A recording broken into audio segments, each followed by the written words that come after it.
ഇവരെയൊരു മുഖാന്തരം ആരും പ്രതീക്ഷിച്ചതല്ല. എന്നാൽ സ്വർഗത്തിലെ ദൈവം ഇല്ല കൂട്ടി കണ്ടിരിക്കും. ദൈവത്തിന് മാതാവിനെ കുറിച്ച്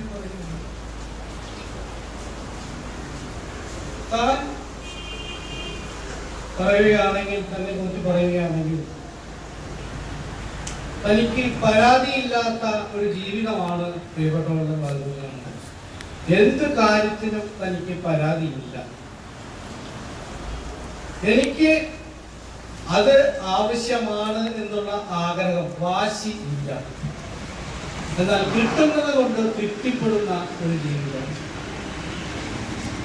ഈ കാലഘട്ടങ്ങളിൽ മനുഷ്യൻ ചെയ്യേണ്ടുന്നതായ സ്വർഗത്തിലെ ദൈവം നമുക്ക് എന്ത് നൽകുന്നു? സങ്കടമോ, ദുഃഖമോ, രോഗമോ, സന്തോഷമോ, എന്തും നന്ദിയോടെ സ്വീകരിക്കുന്ന ഒരു ദൈവവിശ്വാസിയാണ് സ്വർഗത്തിലെ ദൈവം നമ്മെ കുറിച്ച് ആഗ്രഹിക്കുന്നത്. ആ നിലയിൽ നോക്കുമ്പോൾ പ്രിയപ്പെട്ട മാതാവ് വളരെ സമ്പന്നയാണ്. എന്തിലും ഏതിലും തനിക്ക് ലഭിച്ചതിലൊക്കെയും താൻ സന്തുഷ്ടയാണ് എന്ന് കാണുവാൻ സാധിക്കും. പ്രത്യേക ദുഃഖമുണ്ട്. കാരണം മക്കളുടെ കാര്യങ്ങൾ അനേക ദുഃഖങ്ങളുണ്ടായിരുന്നു. 2 പെൺമക്കൾ, അനേക കാര്യങ്ങൾ ചെയ്യുവാനുണ്ടായിരുന്നു. എന്നാൽ സ്വർഗത്തിലെ ദൈവത്തിന്റെ കരുണാപ്രകാരം അവരുടെ കാര്യങ്ങളൊക്കെ അനുഗ്രഹിക്കപ്പെട്ട നിലയിൽ നടത്തുവാൻ സ്വർഗത്തിലെ ദൈവം സഹായിച്ചു. അതിലവർ വളരെ സന്തുഷ്ടയാണ്, നന്ദിയുള്ളവളാണ് എന്ന് എനിക്ക് അടുത്ത് മനസ്സിലാക്കുവാൻ ഇടയായിട്ടുണ്ട്. 6 വർഷക്കാലമാണ് ഞാൻ ആ ഭവനത്തിൽ ജീവിച്ചിട്ടുണ്ട്. ഇത് പറയുവാൻ ഒരു ദുഃഖം കൂടി ഉണ്ടായിരുന്നു.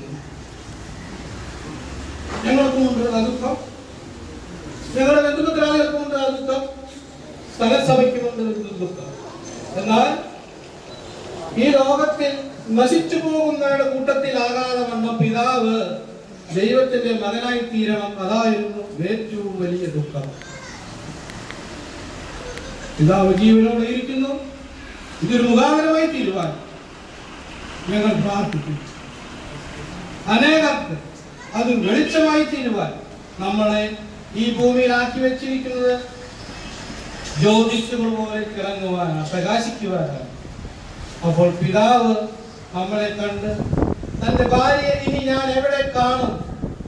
കാണുവാൻ ഒരു സ്ഥലമേ ഉള്ളൂ, കാണുവാൻ ഒരു തീരുമാനമേ ഉള്ളൂ.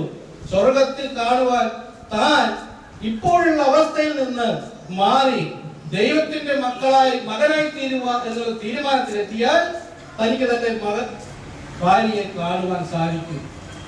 ഞങ്ങൾക്ക് മക്കൾക്ക്, മരുമക്കൾക്ക് കാണുവാൻ സാധിക്കും. കാരണം ഞങ്ങൾ ദൈവത്തിൽ വിശ്വസിച്ച് ആ പാത പിന്തുടരുന്ന മക്കളാണ്. അതുകൊണ്ട് ഈ മാതാവിനെ ഞങ്ങൾക്ക് കാണുവാൻ സാധിക്കും.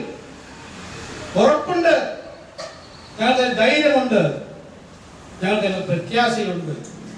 ആ ദൈവത്തിൽ ആശ്രയിച്ച് ഞങ്ങളുടെ ഈ വേർപാട്, ഏത് വേർപാടായാലും അത് വളരെ വളരെ വിഷമമുള്ളതാണ്. കാലം എത്ര മായിച്ചാലും ആ സ്ഥാനത്തിരിക്കുന്ന മാതാവിന്റെയോ പിതാവിന്റെയോ മകന്റെയോ മകളുടെയോ സഹോദരിയോ സഹോദരന്റെയോ സ്ഥാനത്ത് നിന്ന് മാറിപ്പോയാൽ അതൊരു വേർപാട് തന്നെയാണ്. എന്നാൽ നമ്മൾ ആശ്വസിക്കുന്ന ദൈവം നമ്മോട് എപ്പോഴും കൂടെയുണ്ട്. അതാണ് നമ്മുടെ ഏറ്റവും വലിയ പ്രത്യാശ. അതാണ് നമ്മളെ ജീവിക്കുവാനുള്ള വാഞ്ച എന്ന് നമുക്ക് മനസ്സിലാക്കാൻ സാധിക്കും. ആസ്പത്രികൾ തനിക്ക് രോഗങ്ങളുണ്ടായാലും ക്ഷീണങ്ങളുണ്ടായാലും പരാതിയില്ല. പല സ്ഥലങ്ങളിലും ഞാൻ കണ്ടിട്ടുണ്ട്. രാത്രി എഴുന്നേറ്റിരിക്കുക, കുറച്ച് കഴിയുമ്പോൾ ഇരിക്കുക, കുറച്ച് കഴിയുമ്പോൾ നടക്കുക എന്ന് പറഞ്ഞാൽ ചെറിയ ഗ്യാസിന്റെ പ്രഭാവം. എന്നാൽ 12 വർഷമായി മരുന്ന് കഴിക്കുന്നു എന്ന് ഞാൻ അറിഞ്ഞത് കുറച്ച് നാൾ മുമ്പാണ്. 6 വർഷം മുമ്പാണ് മരുന്ന് കഴിച്ചുകൊണ്ടിരുന്ന പുതിയ ഡോക്ടറെ കണ്ട് മരുന്ന് കഴിച്ചുകൊണ്ടിരുന്നത്. അതറിയാമായിരുന്നു. എന്നാൽ ഡോക്ടറെ കാണുന്നതിന് വളരെ വിഷമം കാണിക്കുന്നു. കാരണം സാമ്പത്തികമായിട്ട് ബുദ്ധിമുട്ട്, തന്റെ മക്കൾക്ക് കഴിവില്ല, തന്റെ ഭർത്താവിനെ കഴിവില്ല. അതായിരിക്കാം ബന്ധപ്പെട്ടുള്ള ചിന്ത. എന്നാൽ പ്രിയപ്പെട്ടവർ ഭാരപ്പെടുത്തിയില്ല. കാരണം തന്റെ രോഗത്തിലും മറ്റുള്ളവരെ ഭാരപ്പെടുത്താതിരിക്കുവാൻ സൂക്ഷിച്ചു. അതാണ് പ്രിയപ്പെട്ടവർക്ക് ഓർക്കുവാനുള്ളത്. എന്നാൽ നമുക്ക് വീണ്ടും പ്രിയപ്പെട്ടവരെ കാണാം. ആ ദൈവത്തിൽ ആശ്രയിച്ചുകൊണ്ട് ഞങ്ങളുടെ വരുന്ന ജീവിതം അനുഗ്രഹിക്കപ്പെട്ടതാകുവാൻ ദൈവമക്കൾ പ്രാർത്ഥനയോട് പ്രത്യേക പിതാവിന് വേണ്ടി പ്രാർത്ഥിക്കാൻ മുട്ടിപ്പായി പ്രാർത്ഥിക്കുന്നുണ്ട്.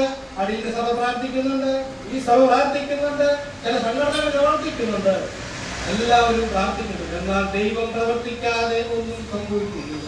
ദൈവം പ്രവർത്തിക്കട്ടെ, ദൈവം പ്രവർത്തിക്കും എന്ന വിശ്വാസം നമുക്കുള്ളതുകൊണ്ട് ആ ദൈവത്തിൽ ആശ്രയിച്ചുകൊണ്ട് നമുക്ക് ജീവിക്കാം. അവന്റെ പൊന്നുനാമം എന്നുമെന്നേക്കും മഹത്വപ്പെടുമാറാകട്ടെ.